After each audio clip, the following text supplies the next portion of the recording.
Boa noite, queridos. Eu disse ao Reginaldo que a melhor coisa que ele tinha para fazer era cantar e não parar de cantar. E eu ficaria tranquilamente aqui ouvindo, e a gente iria embora feliz da vida. Tem coisas que Deus faz que Ele não tem nenhuma piedade da gente, não tem nenhuma misericórdia da gente. E eu confesso para vocês o seguinte, faz favor para mim, deixa lá, que isso pode cair.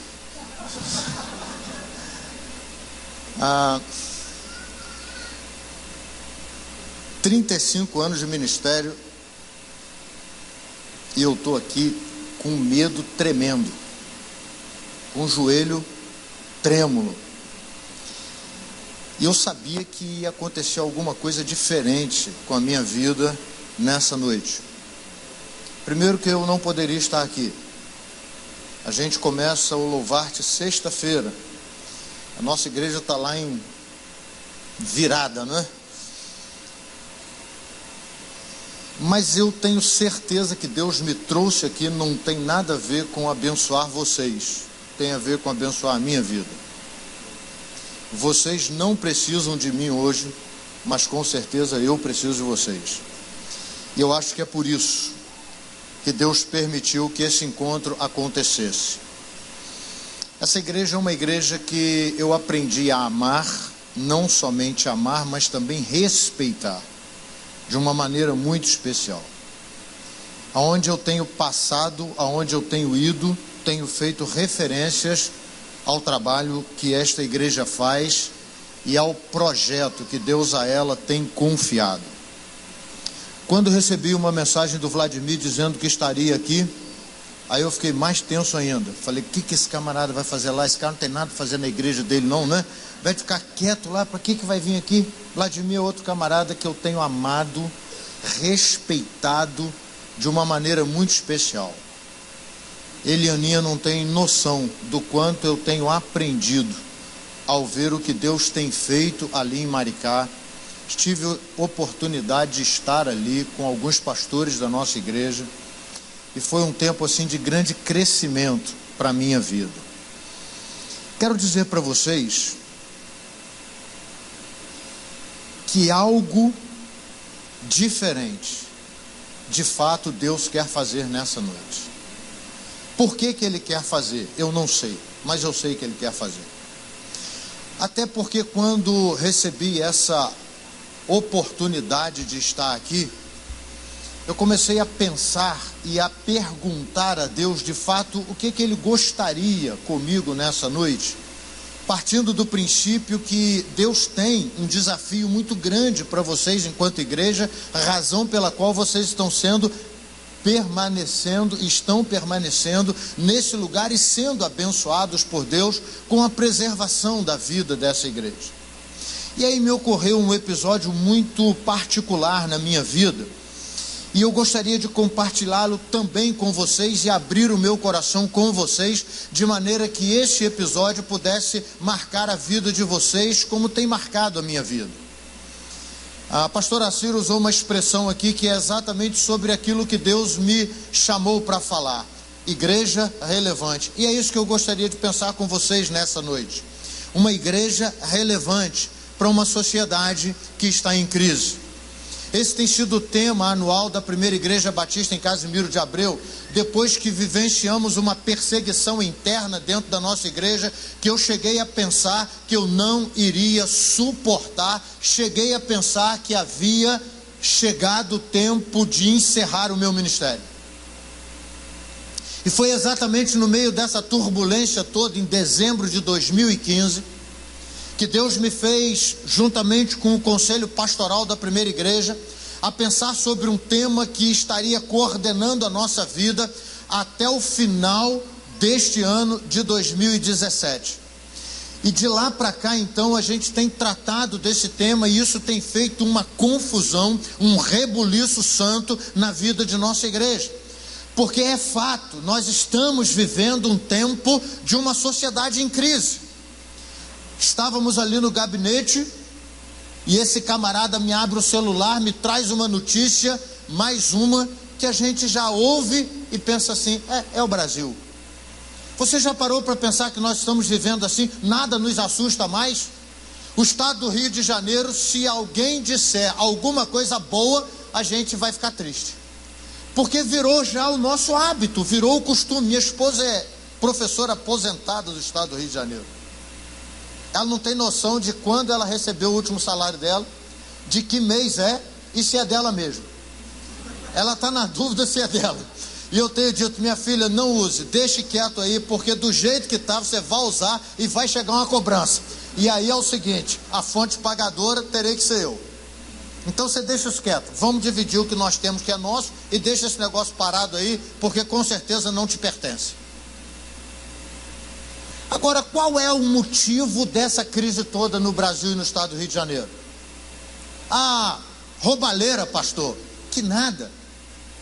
Ah, pastor, é o homem mau prevalecendo. Que nada. É a desonestidade do ser humano. Não é não. O Brasil está colhendo frutos da semente que ele plantou. E o Brasil, há 6 anos atrás, executou uma obra semelhante à obra executada por Adão e Eva lá no jardim. Eles mexeram na glória de Deus, mexeram naquilo que Deus não autorizou que mexesse, e nós estamos colhendo os frutos de uma crise espiritual que tem gerado nessa sociedade todas as crises subsequentes a esta, razão pela qual o Brasil está precisando nesse momento, como nunca precisou, da igreja de Cristo Jesus. Você sabe por quê que você está completando 31 anos? É exatamente para arregaçar as mangas, sair da zona de conforto, deixar de lado assuntos e temas que não têm nenhuma importância, nenhuma relevância, e colocar a mão no arado, sem a chance de olhar para trás. E aí eu comecei a pensar sobre a palavra dessa noite, e me veio à mente que uma igreja relevante, ela precisa ser uma igreja focada. Ela precisa ter foco, ela precisa ter alvo, ela precisa ter certeza daquilo que é o projeto de Deus para ela. E aí eu comecei a pensar sobre pessoas na Bíblia que tiveram foco e que venceram situações extremamente interessantes.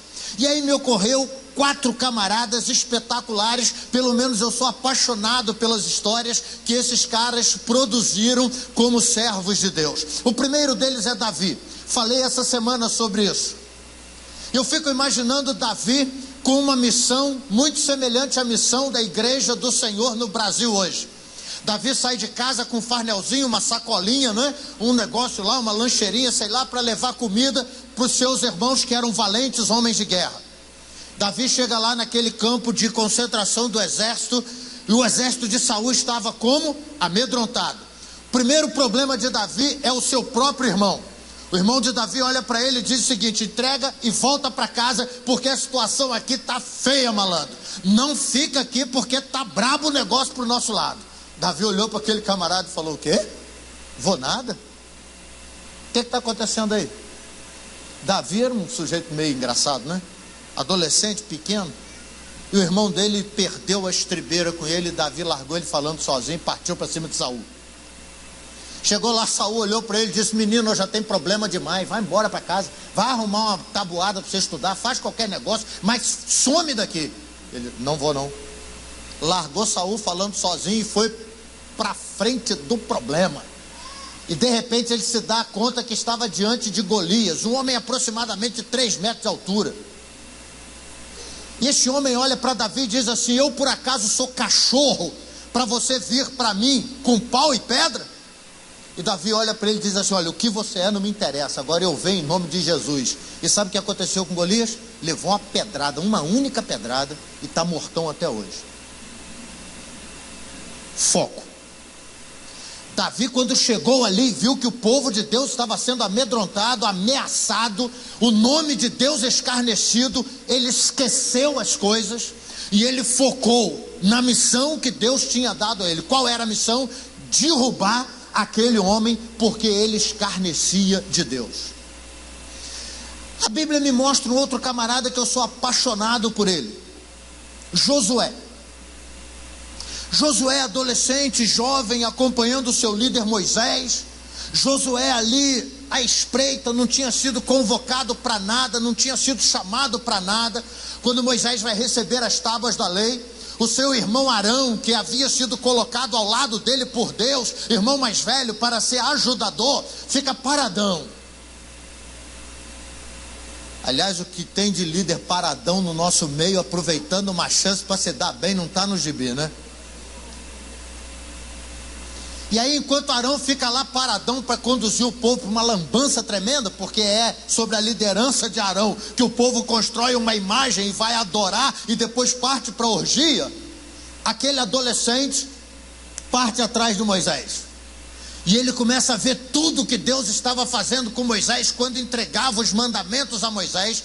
E eu não sei se você sabe disso, Josué volta e ele é colocado como líder de Israel no lugar de Moisés para fazer o povo entrar na terra da promessa. Sabe por quê? Foco.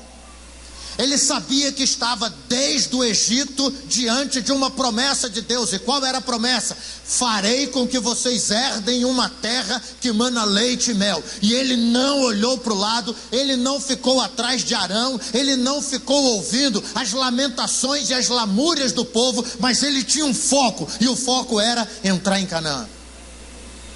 A Bíblia me fala de um outro camarada, José, vendido pelos irmãos, preso numa cova no meio do nada, seduzido, ou pelo menos sofre uma tentativa de sedução pela mulher de um dos grandes generais, foge da tentação, é preso. Ele não se deu por vencido pela brutalidade dos irmãos, pelo medo de uma cova no meio do deserto, pela tentação de uma bela mulher e de importância espetacular no meio daquele povo. Chega na prisão, mas é ele que vai cuidar da fome do seu povo e salvá-lo dos 7 anos de pobreza e de miséria. Sabe por quê? Foco. Ele sabia que Deus tinha uma missão para ele, e aquela missão não podia ser interrompida por nenhum instrumento vindo de Satanás. A Bíblia fala de Daniel, camarada que sabia o que Deus tinha planejado para ele. E Daniel é chamado para ouvir um edito do rei. E dentro desse edito do rei não se podia orar, teria que se curvar a uma estátua do rei. E Daniel diz: eu não vou fazer nada disso, eu vou continuar abrindo a janelinha do meu quarto que dá para o templo de Jerusalém, e eu vou continuar orando 3 vezes e ninguém vai me impedir. Foram lá os camaradas, montaram uma cilada, fizeram uma mentirada danada, enganaram o rei. E o rei chama Daniel e diz: olha, eu não tenho o que fazer, eu tenho que te jogar na cova. Daniel olha para ele e fala assim: pode jogar, rei, me põe na cova e vai dormir tranquilo, nada vai acontecer. E o rei deve ter achado que Daniel não estava bem da cabeça, né? Os leões eram famintos, estavam sem se alimentar, eles eram mantidos assim exatamente para essa carnificina. E a Bíblia diz que nem na hora que a boca daquela jaula, daquela cova é aberta, Daniel perde o foco. E ele é lançado lá dentro, e a Bíblia diz que ele fica calmo, sereno e tranquilo. E o rei que estava nos aposentos reais não consegue dormir. E aí quando amanhece o dia, vem o rei: Daniel, e ele diz: fique tranquilo, estou aqui inteiraço, e os leões também. E a Bíblia diz que quando Daniel é tirado da cova e os seus traidores são lançados, antes que os pés toquem o fundo da cova, eles já estavam mortos e destroçados. Daniel vai para dentro do palácio, sabe por quê? Foco. Quem teve no retiro esse ano aqui? Pastor Tércio. Tércio é um camarada de uma palavra muito poderosa, que vem de Deus para o coração dele. Ele conta uma experiência dele e do pastor Pedrão. Tércio se meteu em fazer uma corrida lá em Maceió, participar desse negócio de maratona. Esse negócio que um monte de gente sai correndo e corre o dia todo, né? E depois a gente pergunta, o que aconteceu aí? Ficou todo mundo cansado, um com bolha no pé, o outro está infartado, está no hospital, esse negócio fantástico. E lá foi Tércio se meter nesse negócio. Então fez inscrição, pagou a inscrição e tal. Chegou o dia de buscar o kit para a maratona. E ele foi, entrou na fila. E quando ele chegou lá, a menina que foi atendê-lo disse assim, qual é o nome da pessoa para quem o senhor veio buscar o kit? Ele disse, minha filha, sou eu mesmo, eu que vou correr. Aí a menina ficou espantada e disse, o senhor me perdoa e tal, e entregou o kit a ele. E ele já saiu dali zangado. E ele olhou para Pedrão e disse assim, Pedrão, aquela menina não acreditou que eu podia fazer a maratona. E Pedrão olhou para ele e disse, Tércio, foco. E aí eles mudaram a roupa, se prepararam e começaram, foram para a linha, tal, não sei o quê. Soltou aquele negócio todo, aquele bando de gente correndo, e lá no meio estava Tércio. E diz ele que gordinho correndo é um negócio diferente, né? Aí quando ele olha na frente dele, tinha um gordinho correndo, o gordinho deu aquela colocada de mão na perna, como Romário, quando o jogo não interessava, né? Deu um migué, voltou pelos cones e partiu para a chegada, antes da largada. E ele falou que aquilo irritou ele demais. Ele disse, mas que gordinho safado. Esse gordinho vai chegar lá e ninguém chegou, nós nem começamos a corrida ainda. E ele começou a ficar vermelho. E aí Pedrão passa do lado dele e diz, Tércio, foco. E ele continuou. Daqui a pouco chegou no local de abastecimento, água, Gatorade, suco, banco, maca, aqueles troços todos, né? E tinha uma mulher enorme sentada. E aí diz que ele olha para a mulher e quando ele vê a mulher falou assim, aí gordinho, aperta o passo que tem uma panela de macaxeira lá na frente. E ele disse que teve vontade de pegar o pescoço daquela mulher, enforcar e dizer para ela, você não está vendo que você é mais gorda do que eu? E Pedrão veio atrás dele e disse, Tércio, foco. E ele continuou correndo. Quando chegou lá na frente, fizeram a curva, passa um camarada por ele e diz, vai morrer, negão. E ele disse que naquela hora a vontade foi pular em cima do cara. E Pedro vinha atrás dele e disse, Tércio, foco. E ele continuou correndo. Chegou na linha de chegada. Entre os 200, eram 2.000 candidatos. Ele chegou entre os 200 últimos, né? Mas ele chegou. E ele diz que quando ele passou ali, ele ficou assim, se sentindo o cara. E ele disse, eu não sou tão gordo quanto eu pensava. Eu não sou tão mole quanto eu pensava. E atrás dele veio o Pedrão. Pedrão é esguio, né? Magrinho, tal, careca. Bonito não é não, mas ajeitado, né? Tem um corpo de atleta. E Pedrão passou do lado dele e disse, Tércio, foco. É por isso que a gente vence os desafios. Foco. Você não pode ficar no meio do caminho perdendo tempo com quem não vai te levar ao lugar marcado para você. Não pode. A questão hoje é, qual é o seu foco como membro dessa igreja? E vamos ao texto, então isso é só a introdução. E aí Deus me deu um texto que na hora eu fiquei meio na dúvida. Eu falei, Jesus, isso não vai dar muito certo. O texto é muito pequeno, e texto pequeno para falar 1 hora é difícil, né? Mas aí Deus me fez chegar lá em Atos dos Apóstolos, e eu gostaria de pensar sobre isso com você, o capítulo 2 de Atos, apenas o verso 4. Esse versículo, ele é para mim emblemático, e ele tem um negócio assim que mexe muito com a minha vida. E a Bíblia diz assim, a igreja estava lá esperando o sinal que haveria de vir sobre ela em Jerusalém, e acontece o seguinte, e todos foram cheios do Espírito Santo, e começaram a falar noutras línguas, conforme o Espírito lhes concedia que falassem. Eu não quero entrar na questão aqui do processo de línguas que estava acontecendo ali, não é esse o objetivo, mas eu gostaria de tratar com você sobre enchimento do Espírito, para que haja relevância na minha vida. Se o seu foco for estar cheio do Espírito Santo de Deus, você será, nesse tempo de crise no Brasil, uma igreja extremamente relevante. Agora nós precisamos buscar a presença do Espírito Santo de Deus. Meus irmãos, a igreja brasileira, ela tem buscado muitas coisas que estão completamente longe do Espírito Santo de Deus. A igreja brasileira, ela tem se preocupado muito mais em construir a sua imagem, a partir da sua eficiência, a partir das suas qualificações, a partir do seu trabalho, do que a partir da unção que vem de Deus sobre ela. E por isso os nossos projetos muitas vezes são humanos, e eles começam e acabam com características humanas que não vão produzir nenhuma diferença no Brasil e principalmente no Rio. E aí eu comecei a querer entender, na verdade, nesse texto de Atos, o que Deus quer conosco nesse tempo. E isso tem me inquietado muito, porque eu sou extremamente apaixonado pela igreja. Eu não consigo viver longe da igreja.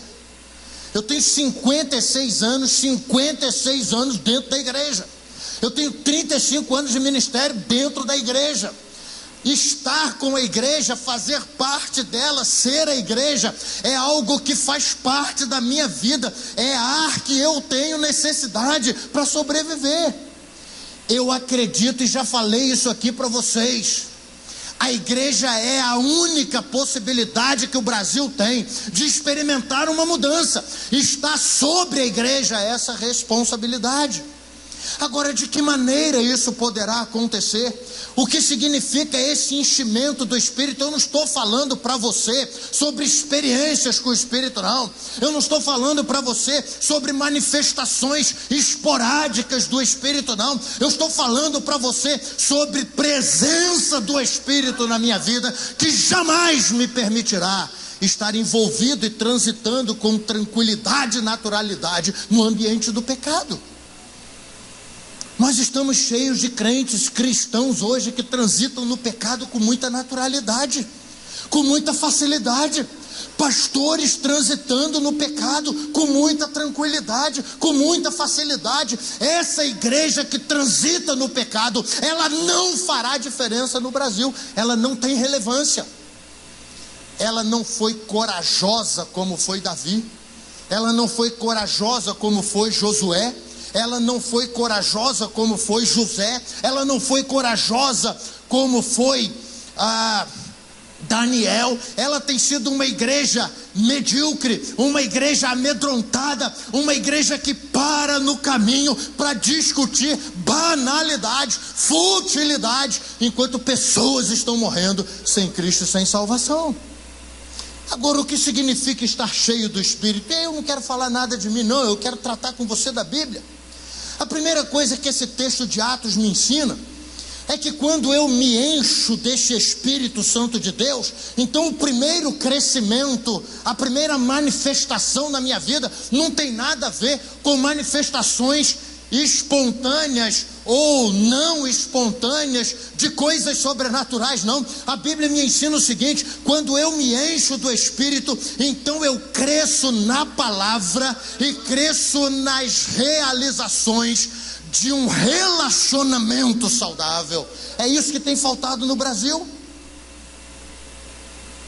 Pastor Irlande falando, diz que a igreja do século 21, se ela não voltar a abraçar as pessoas, ela não presta para mais nada.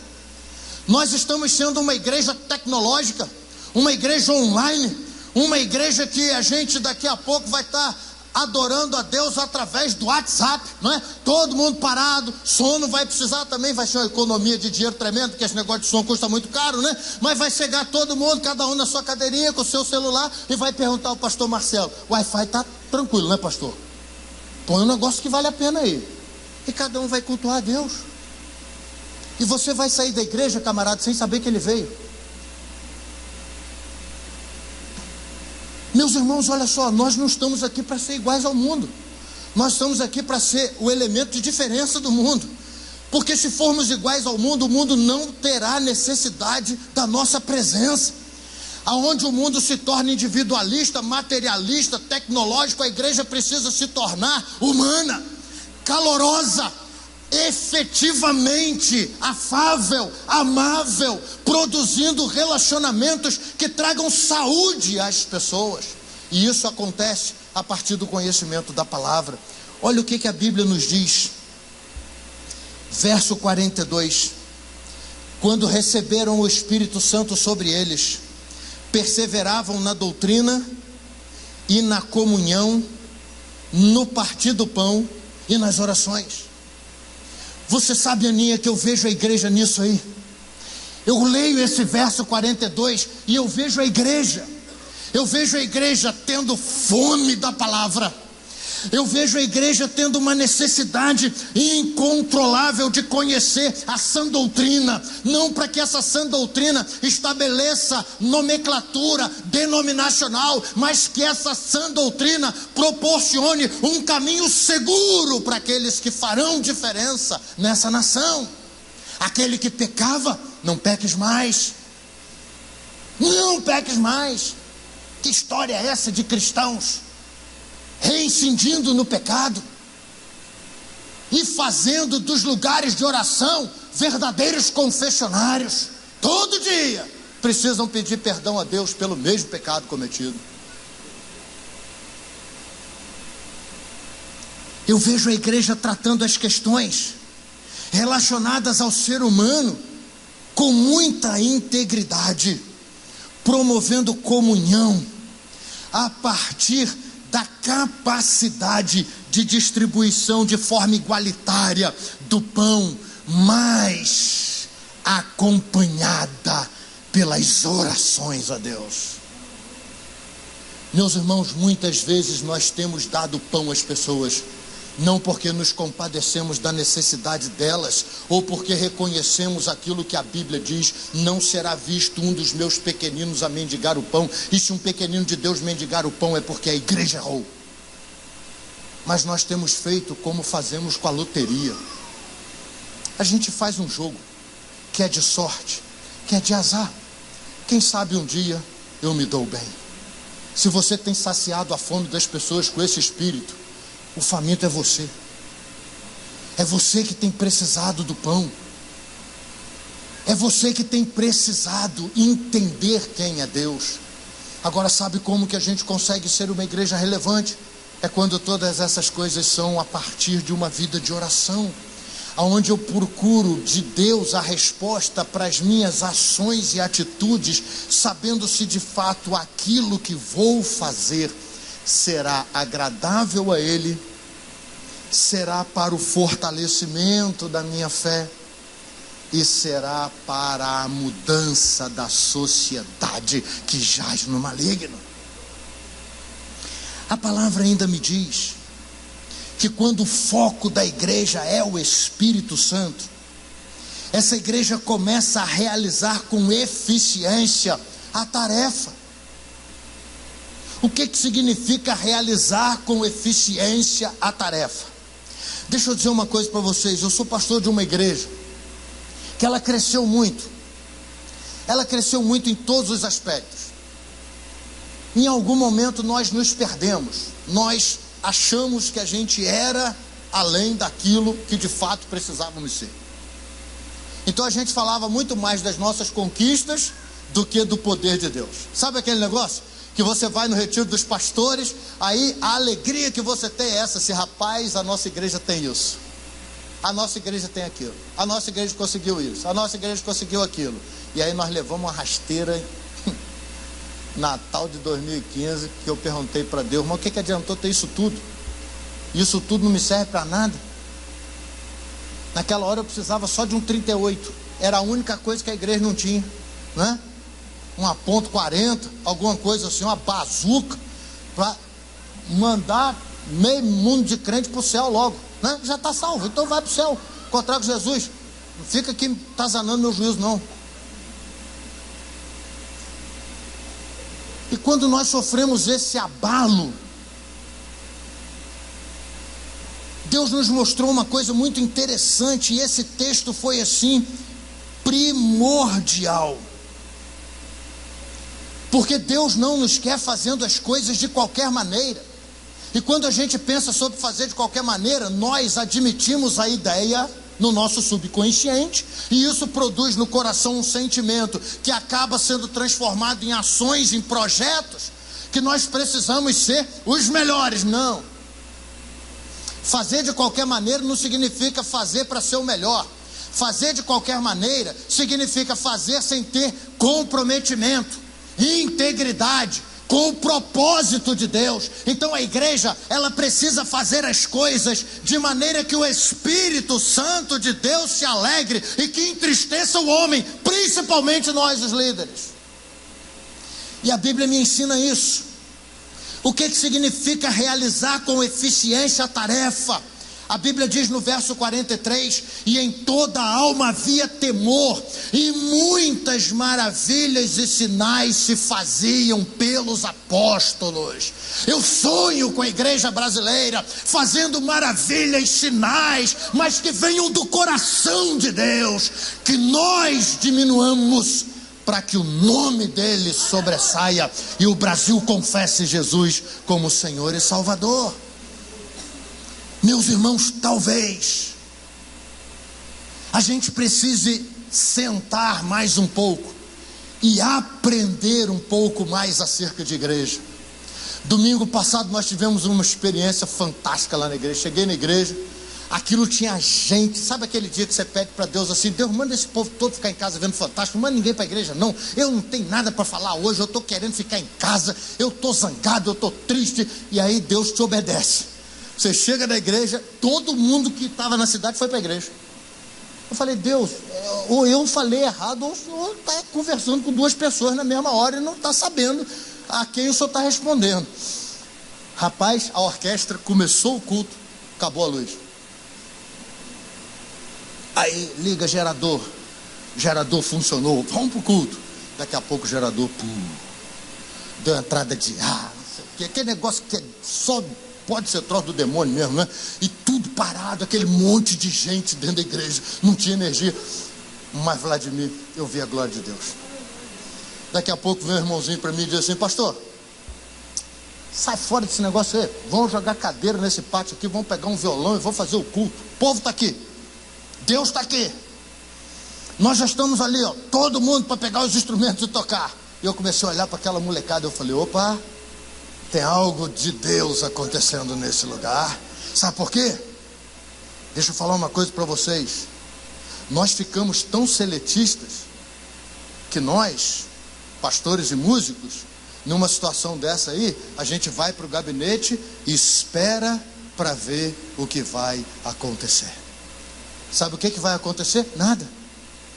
Porque você não está entrelaçado com o projeto, você não está alinhavado com o projeto, você está ali para ser simplesmente uma atração do projeto no lugar de Deus. Hoje eu sou pastor de uma igreja que eu tenho visto aos trancos e barrancos servos aparecerem, pessoas se mostrarem para o trabalho, mas é o trabalho de usar esse som que vai me dar um retorno de qualidade, esse microfone que vai me dar uma sonorização de qualidade, mas antes o trabalho de trazer essa caixa e colocar aqui, buscar esse microfone, ver se a bateria está boa e fazer com que eu seja parte disso. Esta é uma igreja cheia do Espírito, uma igreja que consegue fazer sinais, maravilhas, prodígios de Deus na terra. Meus irmãos, nós não estamos conseguindo fazer isso. A Bíblia fala sobre cura de enfermidade, nós temos medo. A Bíblia fala sobre libertação de pessoas aprisionadas por hostes de Satanás, nós temos tido medo disso. Esses homens que estão destruindo a nação, eles não estão destruindo porque querem. Eles estão destruindo porque eles estão aprisionados no pecado. O diabo é senhor da mente e do coração deles. E a Bíblia diz que aonde o diabo está, o que produz o diabo é morte. Não adianta a gente ter raiva dessa galera. Sabe por quê? É por eles que a igreja permanece aqui.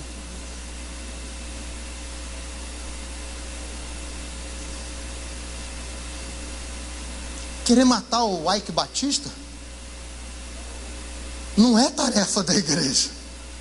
A tarefa da igreja é, apesar do que ele fez, falar para ele que há um Cristo que o ama e que morreu por ele.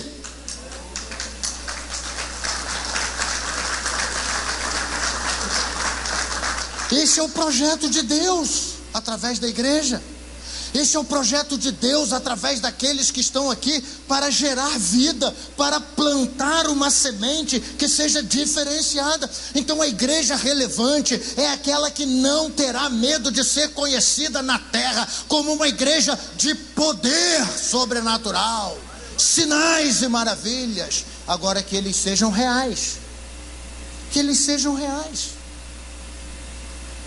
Nós estamos sendo achincalhados no Brasil por causa das promoções falsificadas. Oramos por alguém, determinamos, está curado, e amanhã a pessoa está morta e vai ser enterrada. Por que você acha que isso está acontecendo assim? Sabe por quê? Porque isso não é brincadeira. Isso não é brincadeira. Quem disse a você que todo mundo vai ser curado? Quem disse a você que todo mundo vai ser salvo? Quem disse a você que aonde você tocar, aquilo ali será resolvido? Não será. Será resolvido o que Deus determinou que está resolvido. E Deus vai usar a igreja para isso. Agora a igreja não pode ser anunciadora de equívocos. A igreja precisa ser anunciadora de vida. Então não se precipite, seja prudente, porque uma igreja cheia do Espírito, ela não precisa de notícia, ela precisa de frutos. Ela precisa de frutos. Uma vez nós estávamos falando num retiro de casais, eu e minha esposa, essa bela senhora que está aqui, que me acompanha há 35 anos, mulher feliz. Ela diz que é. Como ela é cristã, eu acredito. Ela diz: meu filho, uma das coisas melhores que Deus fez na minha vida depois da salvação foi ter me dado você. Você está duvidando, né? Tá, eu não duvido. Está há 35 anos do meu lado. Mas nós estávamos falando no retiro de casais e a gente contando as nossas peripécias de casamento, porque quando a gente vai em retiro de casal, nós somos o avesso de tudo que é preletor de retiro de casal. Que a gente vai lá e diz assim, ó, nós nos desentendemos, a gente briga para encrenca, a gente tem dia que não se entende mesmo, tem dia que ela gasta mais do que pode, tem dia que ela não gasta nada, eu já estou zangado porque ela gastou, tem dia que ela não quer gastar e eu quero que ela gaste. É um negócio interessante, o dia que ela quer gastar eu não estou pronto para pagar, o dia que ela não quer gastar eu fico zangado porque eu gostaria de pagar. Olha que coisa linda, isso é um casal. E aí teve um camarada que na hora do almoço me procurou e disse assim, rapaz, como que convidaram você para ser preletor de encontro de casais? Eu disse, qual é a sua dificuldade de me ter com... Rapaz, seu casamento é uma bagunça, uma esculhambação. Eu falei, mas está durando. E eu conheço um monte de gente que tem um casamento modelo que já acabou. Não, lá em casa não, lá em casa o negócio fica estreito. Tem dia que a gente não se entende mesmo. Oh, coisa linda isso. Mas a gente assume isso. Nós nos amamos com as nossas imperfeições. Nós não nos amamos pelas nossas qualidades. Nós nos amamos pelas nossas imperfeições. Porque é aí que eu preciso completá-la, é aí que ela precisa me completar. A igreja precisa ter esse entendimento. Nós não somos melhores do que ninguém. A gente tem que parar com esse negócio de ficar aí com pose de santo. Nós não somos santos. O próprio Deus disse isso. Nós precisamos ter uma vida de busca de santificação, porque sem isso nós não veremos a Deus, e é nesse resultado que Deus fará coisas tremendas acontecerem na nossa vida. Eu sou capelão do hospital. Cheguei lá hoje em Casimiro de Abreu, precisava visitar um irmãozinho da minha igreja, ele tem quase 80 anos, é flamenguista. Entendeu? E ele é o seguinte, ele fala para mim, eu já falei sobre ele aqui, ele fala para mim assim, pastor Rafael, eu só deixo de andar com o senhor o dia que eu morrer. Eu falei, rapaz, Pedro falou isso para Jesus, hein? E deu uma zebra danada. Eu acho melhor você mudar esse discurso. Você é flamenguista, eu sou vascaíno, você é preto, eu sou branco. Eu acho melhor a gente continuar andando juntos sem promessas. Mas fui lá no hospital hoje visitá-lo. E não era horário de visita. Não era horário de visita pastoral, a visita pastoral é 4 horas da tarde e tal, mas eu sou um cara que o hospital de Casimiro precisou muito mais de mim do que eu dele. Eu só fui ao hospital de Casimiro uma vez para dar um ponto na mão, o resto eu não precisei do hospital. Eu já fui ao hospital tirar médico de enrascada, eu já fui ao hospital ajudar a cuidar de um monte de gente acidentada. O hospital tem comigo um relacionamento muito bom. Só que os anos passam E as pessoas que trabalhavam no hospital, elas já se aposentaram. E agora quem está trabalhando no hospital não sabe quem eu sou. Eu sou um João ninguém para elas. E eu cheguei lá na portaria, a meninazinha estava lá, eu disse: minha filha, bom dia. Ela disse: bom dia. Eu preciso de uma gentileza sua. Tem um senhor da minha igreja aqui, eu sou pastor. Eu preciso viajar hoje. Eu não podia deixar de visitá-lo. Questão de minutos. Você pode conseguir isso para mim? E ela falou assim: olha, não está no horário de visita. E a visita pastoral, 4 horas da tarde. Eu falei: olha, não tem problema. 4 horas da tarde hoje eu não poderei visitá-lo. Aí ela virou e falou assim: espera um pouquinho. Dentro do hospital tem uns 30 que são lá da igreja. Aí ela entrou na sala. Falou assim: ó, tem um pastor aí querendo ver uma pessoa. E aí eu ouvi a menina perguntar: quem é o pastor? Tal de pastor Rafael Antunes. Você já deixou ele entrar? Não. Menina, deixa esse homem entrar, você está doida. Pode deixar ele entrar, ele tem acesso ao hospital. E ela veio muito sem graça. O senhor pode entrar. Eu falei: não, eu ouvi a conversa. Eu queria que você fizesse o trâmite legal, para você não ser prejudicado. Ela falou assim: então eu vou ter que ir lá conversar com a assistente social. Vai, conversa com a assistente social, com quem tiver que conversar. Se você conseguir, amém. Se você não conseguir, tudo bem. Final das contas, ela veio e disse assim: consegui a sua entrada. A assistente social é muito minha amiga. Consegui para o senhor entrar. Agora o senhor promete que o senhor vai lá rapidinho, porque vai ter visita médica agora, e se a médica encontrar o senhor lá, vai ser um problema. Eu falei: pode ficar tranquilo. 2 minutos. E eu fui lá, dei um beijo na careca daquele negão e falei: ó, não posso ficar aqui agora. Só vim aqui para te dizer que a gente está junto e Deus está no controle. E aí ele me perguntou assim: pastor, quanto foi Vasco e Palmeiras? Eu falei: esse assunto já passou da minha hora. Vamos embora, porque eu volto mês que vem. Tá bom o sujeito, já está curado em nome de Jesus. Não é verdade? Já está curado. Por que eu estou te dizendo isso? Olha só, aquela menina não podia ser prejudicada por minha arrogância. E nem pelo fato de ser eu, o pastor Rafael, que há 27 anos está na cidade. Ela não sabe quem eu sou e ela não tem que saber. Agora, não seria prudente que eu fizesse aquele barraco pastoral no hospital e quando eu saísse dali, aquela menina tomasse uma justa causa num momento onde o desemprego cresce no Brasil. Ela estava cumprindo o papel dela. E se eu não pudesse entrar, não podia entrar. Eu não posso querer tratamento diferenciado para mim, porque são os tratamentos diferenciados que levaram o Brasil a essa bancarrota. Cuidado! Cuidado você como cantor, cuidado, cuidado. Cuidado você como músico, cuidado vocês como pastores. Nós estamos gostando do status de celebridade.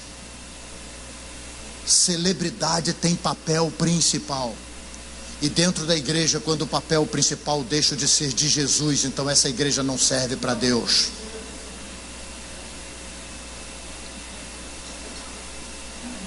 Por último, quando a igreja se enche do Espírito, ela faz prova do milagre. Deixa eu perguntar uma coisa para você, responde baixinho aí para você mesmo. Quantos de vocês aqui já experimentaram um milagre de Deus na vida? Eu acho interessante que a gente fica buscando milagre para todo mundo, mas a gente nunca teve um. Tem gente aqui que vive orando por milagre na vida dos outros, mas nunca experimentou. Você não sabe o que é milagre, como é que você vai pedir milagre para os outros? Você não tem consciência de que a sua salvação é o maior milagre já realizado na terra. Cristo morreu por você, isso é milagre. Porque você é filho desobediente, e apesar disso, Deus te amou e providenciou recursos em Cristo para que você voltasse ao controle do Pai. E a gente está aí, impondo a mão, cura, Senhor. Ele já te curou? Você já está curado? Você está curado da maledicência? Você está curado da fofoca? Você está curado da carnalidade? Você está curado das páginas eróticas em redes sociais? Você está curado dos canais adultos da Sky? Você está curado das conversas tolas? Você está curado dos olhares indecentes que desnudam mulheres, muitas vezes irmãs suas? Você está curado disso? Houve milagre na sua vida? Você está curado da dureza do seu bolso? Como é que você quer milagre para a minha vida, se você não sabe o que significa milagre na sua? E há pouco tempo eu estava conversando com um camarada no gabinete. Ele me disse assim: pastor, eu nunca precisei de milagre. Eu falei: porque você nunca teve conhecimento de quem é Deus. Porque quem tem conhecimento de Deus sabe que precisa de um milagre. Precisamos de um milagre todo dia. Eu preciso de um milagre para que os meus pensamentos sejam mudados. Eu preciso de um milagre para que os meus sentimentos sejam mudados. Eu preciso de um milagre para que as minhas atitudes sejam mudadas. Isso é milagre de Deus. Como que você não precisa de um milagre? Agora veja bem o que Deus faz na vida dessa igreja, versos 45 e 46. E todos os que criam estavam juntos. Eles tinham tudo em comum. Vendiam suas propriedades e bens, repartiam com todos segundo cada um havia de mister. E perseverando unânimes todos os dias no templo, e partindo o pão em casa, comiam juntos.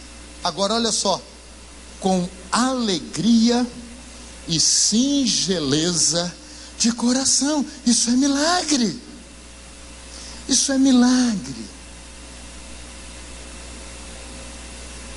Estávamos lá para programar aquela famosa ceia do Ano Novo na igreja. A igreja, quando cresce muito, fica um negócio meio esquisito, né? E aí você começa a ver como é que vai ser a ceia. Aí começam as ideias. Tem que ter peru assado, tem que ter... E eu aqui cá comigo, olha só, tem gente aqui na igreja que nunca comeu isso. E não tem dinheiro para comer isso não. Essa ceia não vai atingir o objetivo. Qual é o objetivo de uma ceia de Ano Novo na igreja? Não é para você, ô figura, que está com dinheiro, que pode comprar isso tudo para sua casa, não. Você compra e come depois. A ceia na igreja é para atingir aquelas famílias que não podem fazer isso. Ah, pastor, mas então eu prefiro cear em casa. Eu também. Mas você vai ficar sozinho. Você não vai ser parte do todo. Então é assim, o sacrifício tem que ser seu, que já foi muito abençoado por Deus.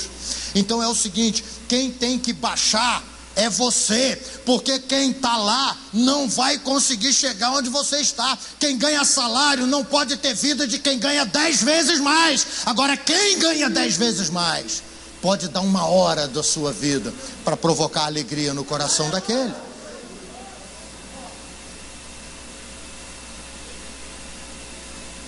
Graças a Deus eu sou um camarada extremamente paciente. Então você já viu que eu resolvo tudo com muita diplomacia.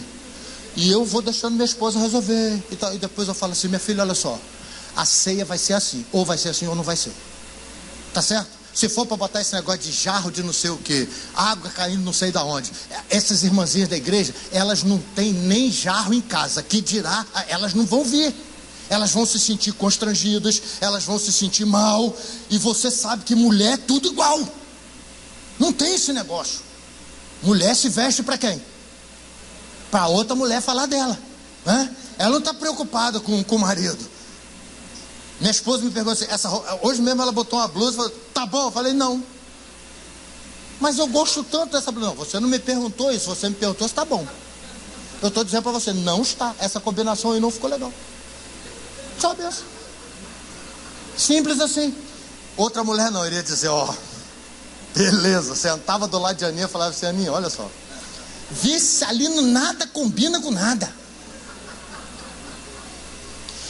Aborrece uma mulher na noite de Ano Novo, acabou a alegria da família toda, da que está presente no ato e das que estão a mais de 5.000 quilômetros. Isso, aquilo aborrece todo mundo.